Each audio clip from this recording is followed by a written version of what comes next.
दोस्तों, क्या आपको भी लगता है कि 60 की उम्र के बाद लाइफ खत्म हो जाती है?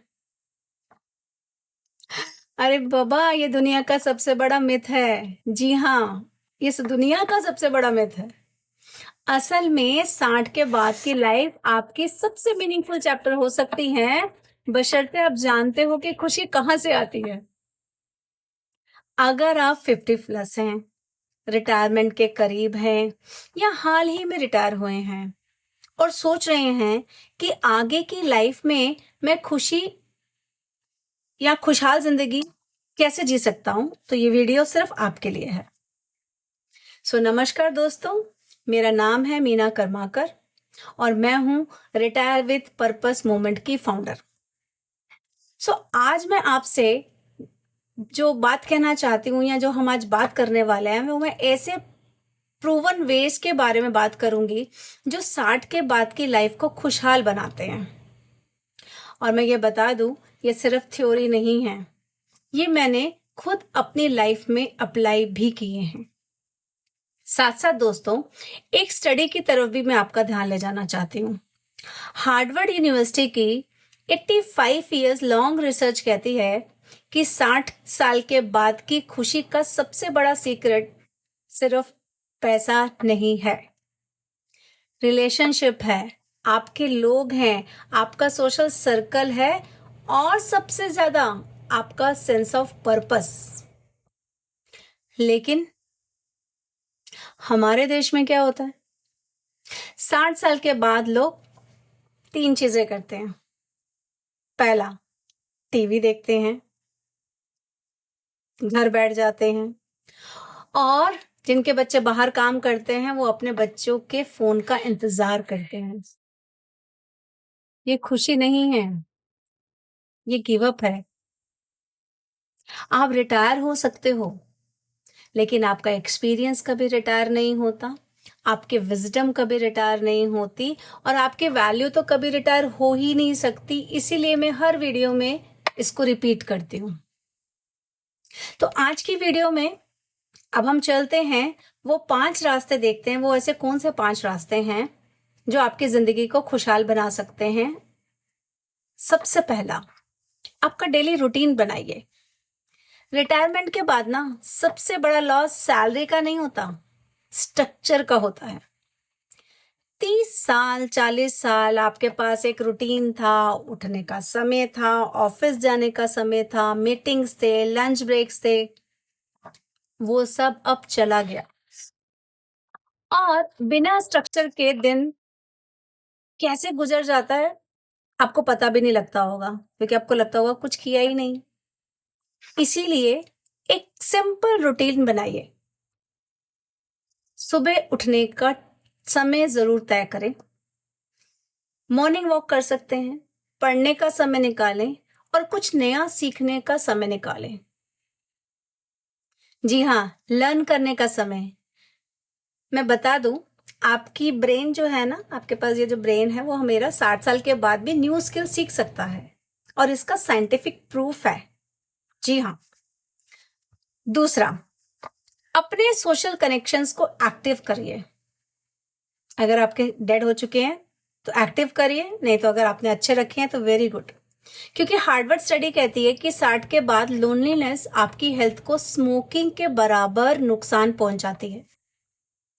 15 सिगरेट्स एक दिन के बराबर, सोचिए इतना नुकसान पहुंचाती है कि जैसे कि आपने 15 सिगरेट्स ले ली हो। तो फिर मैं क्या करूं? तो हर हफ्ते कम से कम आपको क्या करना है, या तो 2 लोग से मिलिए, अगर मिल नहीं सकते हैं फेस टू फेस तो फोन पर बात कर लीजिए। ये रूटीन आप डेली के लिए भी कर सकते हैं, लोगों को कनेक्ट करने के लिए। और साथ साथ कोई कम्युनिटी ज्वाइन कर सकते हैं, कोई वॉकिंग ग्रुप, बुक क्लब, संगीत क्लास, कुछ भी। जो भी आपके 30-40 साल का एक्सपीरियंस है, उसे लोगों के साथ शेयर कीजिए अपना एक्सपीरियंस। मैं हमेशा कहती हूँ, सिर्फ आपका नहीं है, वो सोसाइटी की अमानत है, तो उसे शेयर करना भी शुरू करिए। तो जब आप इन क्लब से, कम्युनिटी से जुड़ेंगे तो ये करना आपके लिए आसान हो जाएगा। अब बात करते हैं हम तीसरे वे की, और ये मेरा सबसे फेवरेट है। क्योंकि एक नई स्किल या हॉबी सीखना ये मेरे लिए सबसे इम्पोर्टेंट और मेरा फेवरेट है। क्योंकि मैंने भी 50 साल की जब मैं हुई तब से ही मैंने पब्लिक स्पीकिंग सीखी, लॉ ऑफ अट्रैक्शन सीखा, एनएलपी सीखा, उसके बाद मैंने हैंड राइटिंग एनालिसिस सीखी, कीनोट स्पीकर बनी, ऑथर बनी, और आज मैं एक टेडेक्स स्पीकर भी हूँ और अपना यूट्यूब चैनल भी शुरू किया। तो क्या मैं रिटायर हूँ? तकनीकी तौर पे हाँ, लेकिन हर दिन कुछ नया सीख रही हूँ। तो 60 के बाद ना एक हॉबी आपको 3 चीजें देती है। पहला, पहचान, दूसरा पर्पस, और तीसरा एक्साइटमेंट, रोज सुबह उठने का रीजन। आपको क्या पसंद है? पेंटिंग, गार्डनिंग, म्यूजिक, कुकिंग, शायरी? आप कुछ भी चुन सकते हैं, लेकिन चुनिए जरूर। दोस्तों, अगर आप यहां तक देख रहे हैं तो इसका मतलब आप सीरियस हैं, अपनी सेकेंड इनिंग्स के बारे में सोच रहे हैं। तो चैनल को सब्सक्राइब जरूर कीजिए और कमेंट में जरूर लिखिए आप 60 के बाद कौन सी न्यू स्किल सीखना चाहते हैं। मैं हर कमेंट का जवाब खुद देती हूँ। जी हाँ, बिल्कुल देती हूँ। तो अब चलते हैं हम 4th वे पे, ठीक है। चौथा रास्ता क्या है? Give back, giving back to the society. So आप मेंटरिंग कर सकते हैं, वॉलंटियरिंग भी कर सकते हैं। आपके 30 40 50 साल के एक्सपीरियंस, जितना भी आपका एक्सपीरियंस है, विजडम है, वो किसी किताब में नहीं मिलेगा किसी को, उसे आप शेयर करिए। जैसे कि आज मैंने देखा, जब मैं रिक्शे में वापस आ रही थी तो एक ओल्ड एज पर्सन हर रिक्शे वाले को ब्रेड पकौड़ा दे रहे थे खाने के लिए। This is also the voluntary.